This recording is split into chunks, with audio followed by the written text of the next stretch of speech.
As a citizen of this estate of authority, I exercise my right to claim and proclaim the story of Mabus and Molphus. Merry Christmas.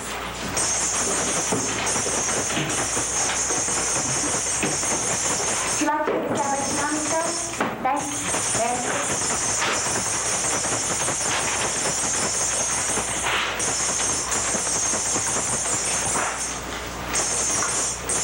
Charm!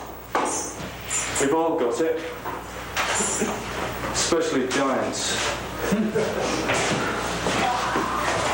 When there were giants, they were very hefty giants. Milton was the very first hefty giant. He was half a mile tall and had a stride a quarter of a mile. He lived on the Gulf Coast. Like a half-witted giant, he fished it dry. He could no longer survive there. Intuitively, he put forward his great foot and marched northeast to Georgia. Although he really wanted to go to Florida, he'd heard about the gators and the oranges and the tailors. He reached Stone Mountain, a piece of glistening granite in the morning sun, warm in his hand. He intuitively decided to stay. His children, Mabus, who was unfortunately dropped in a fire as a baby and scarred for life and charred for life, and his sister, Molphus, who wasn't dropped in the fire and wasn't scarred. Mabus, with absolutely no aversion whatsoever to fire, even though he'd been dropped in it, fetched the fire. And Molphus, as in the legend of Tom Tom, the piper's son, who stole a pig and away he run, Molphus did not steal pigs, but she did steal cows. Picked them by the tail, like fruits from the valleys. And they were very happy. Stealing cattle, fetching water, fetching fire. Waking in the morning, having dreamed pleasantly, dancing to celebrate the dreams. One such dream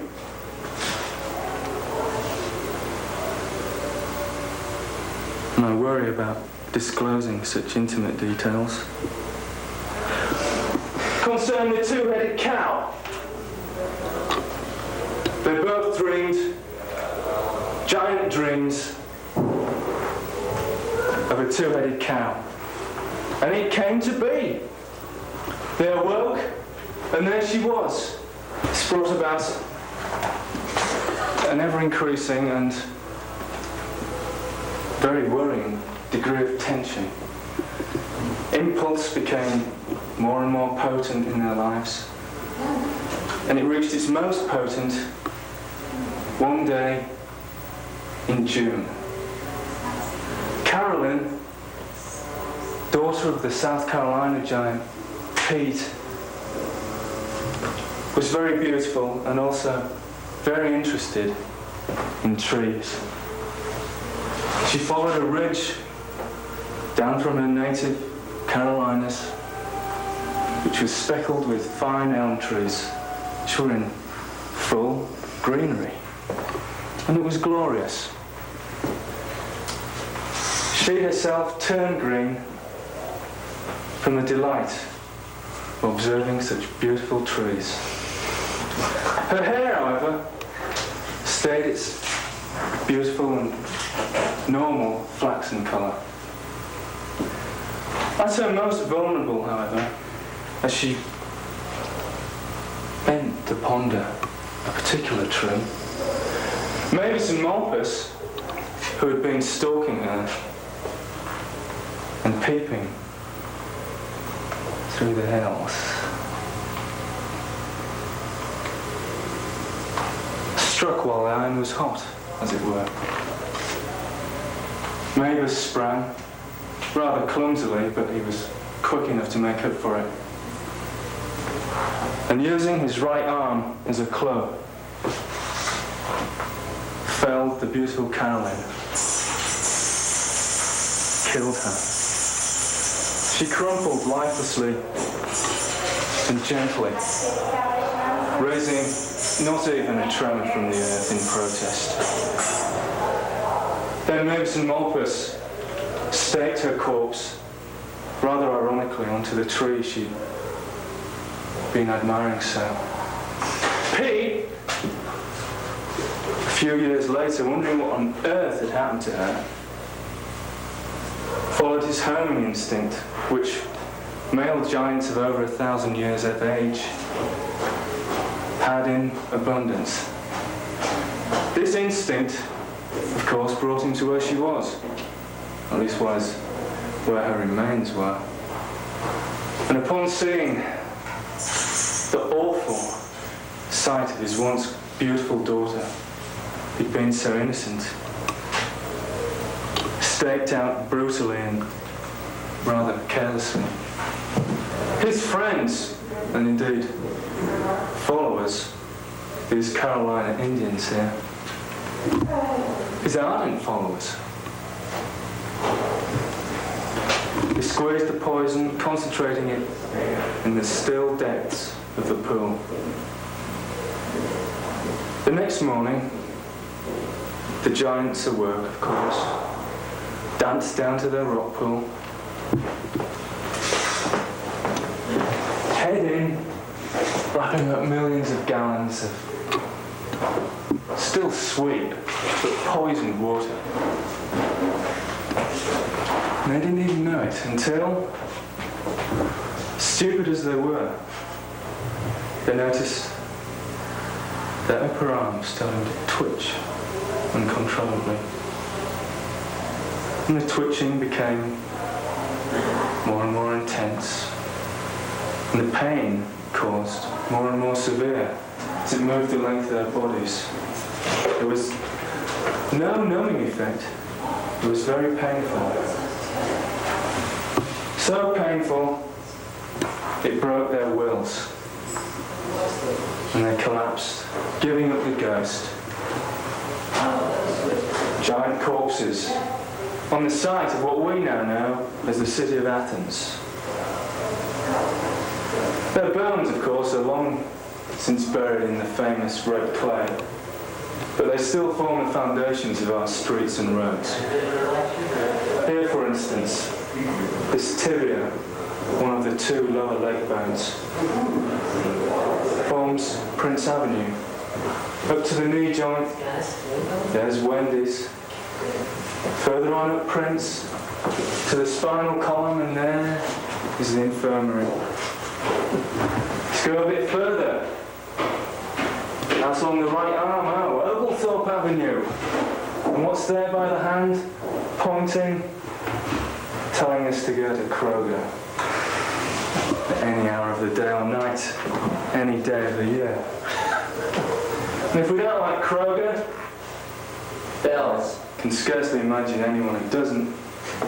There's always the shopping mall, situated now where their skulls were crushed into the clay.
Are you ready to order now? Perhaps a little more iced tea. We have dessert. It's carrot cake. Here's the check. Thank you, and have a nice night.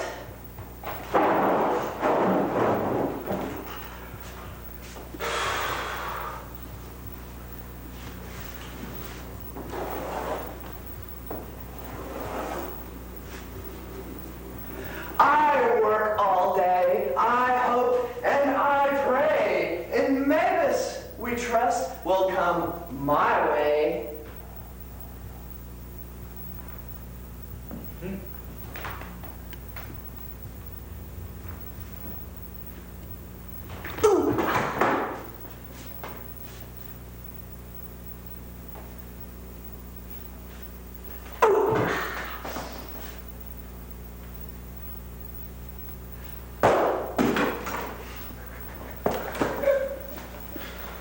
Money. Bucks.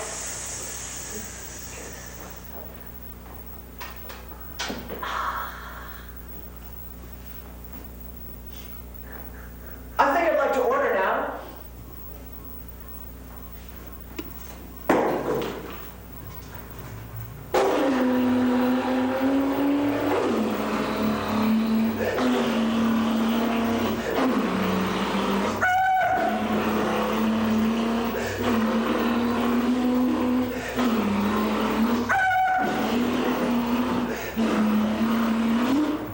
Every day around 4 p.m. I get a headache.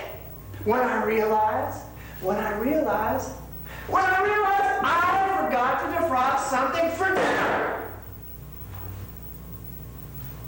I'll have the apple baby pizza toast, please. With fizzies.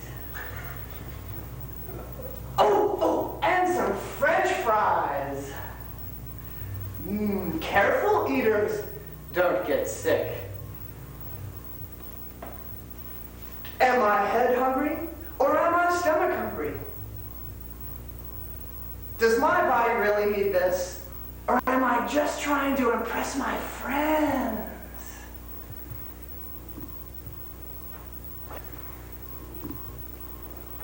Tell me, how important is it really to have a bowel movement every single day?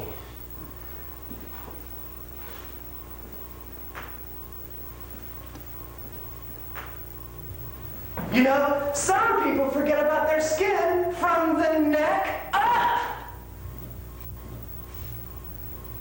Who buys the cat food? Who changes the litter box? Phase 1, attention. Phase 2, recognition. Phase 3, speech. Phase 4, touch. My, what a pretty face for such big pants. I want you, not your sister. Actually, I enjoy foreplay much more than real intercourse. You can get your friends to do the pinching and the measuring. How do you get a woman to begin to change her attitude?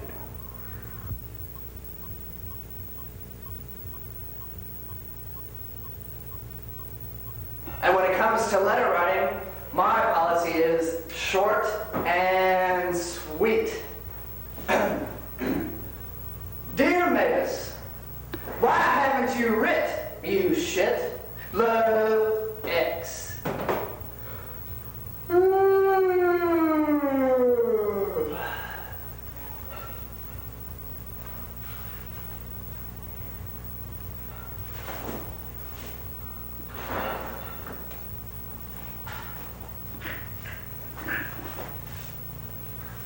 Sometimes I dream in color.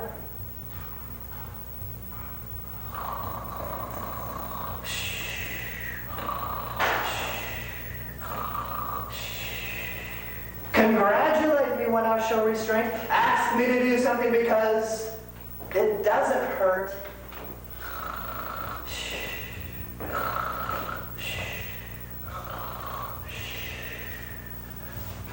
Everybody doesn't have to do everything.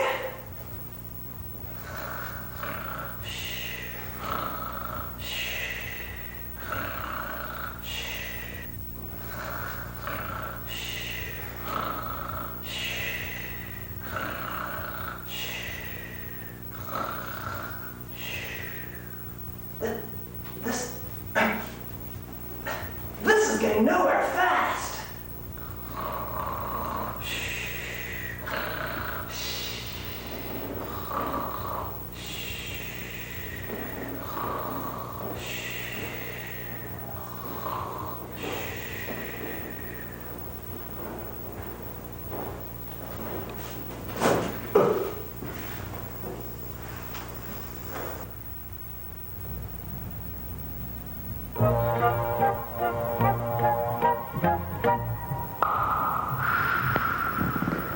The Rat and Duck Playhouse present The Children of Mabus and Molphus, or The Map of Athens. The cast included The Downtowners by Naomi Schultz, Lisa Fuller, Dundee Dunderville, Beth Ensign, Holly Bowden, R.W. Watt, King. Ruminations by Bill Georgia, aided by Monty Green. 2 Gazinta 1 by Gary Dove, Maurice Miller. The Gospel Wheel by Neil Bogan and Carol Thomas. Storybook by Stephen Fox. Tillman Rod Set by Terry Bowling.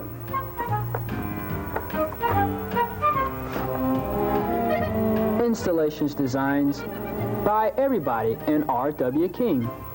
Store windows by Beth Ensign. The Crowd by Terry Bowling. The Story of Mabus and Molphus by Neil Bogan.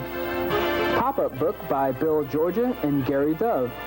40 What About Town tape by Marion Campbell. Taped at the Lyndon House Art Center. We would like to thank Nancy Lukashevitz and the City Recreation and Parks Department, Robert Schindel, William Carlos Williams, and all the Athens musicians who helped us have and raise a little money. Chickens by Local Color. Camera by Doug Loggins. Sound, Mike Epstein. Editing by Doug Loggins.